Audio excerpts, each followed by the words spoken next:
Imagine that humans evolved to be the complex, adaptable, athletic creatures that they are. That there would be vast differences in height, skin tone, limb length, foot size, flexibility, mobility, force production, etc. Differences that you can see easily while walking through a market and looking at the array of people around you. Differences you could spot in a heartbeat when looking at an NFL team and seeing the attributes that vary greatly from one position to the next. Or maybe a track team where you compare throwers to distance runners to sprinters. Maybe a baseball team compared to a soccer team. Imagine the magnitude of adaptation that must occur to allow a strongman to lift a 600-pound Atlas stone and place it on a higher surface. Adaptation that can allow a 250-pound basketball player to take off on one leg in stride, make contact with another player, and land on one foot on a hard court, and absorb their weight and momentum as they meet the hard court. A teenager could never withstand such forces without catastrophic injury, much less a child. Even the average adult would experience life-altering damage if they came into contact with these forces. Yet, after years of graded exposure, with the right training, humans can regularly encounter these things and take them in stride. Imagine the repeated, compounding adaptation that must occur across a wide array of tissues for this to happen. Imagine the specific adaptations that occur to keep a boxer's shoulders rolled forward to protect his chin while sparring,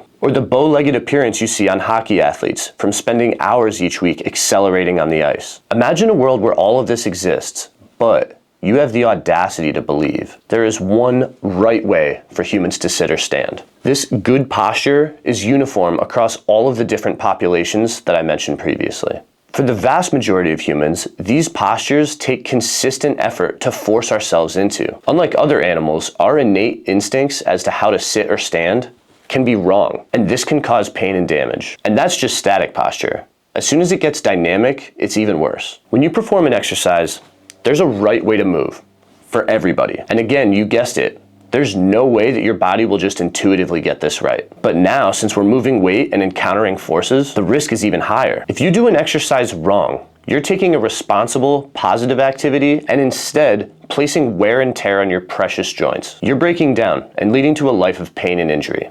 Unless these things can't just exist together. Maybe it's not how you move, but doing too much too fast that leads to the pain and injury that we're all trying to avoid. If we don't give our body time to adapt to the nearly infinite contexts that it can adapt to, and instead continue to stress it, this stress begins to accumulate. So even if we aren't moving in a way that looks optimal, we can always adapt and improve our capacity for whatever sort of demands we're placing on our body. This is the concept known as load management, and this works far better to predict pain and injury than some reductionist view on posture, symmetry, or exercise technique. And once you realize the value of load management, it'll open your eyes to movement optimism. This frees you from fearing any specific movement or seeing it as bad, even if somebody got hurt while doing that movement. You recognize that the dose makes the poison, and welcome the opportunity to condition your body to as many positions as you possibly can, so you can be ready for whatever life throws at you. If this resonates with you, or you're curious about any of these concepts,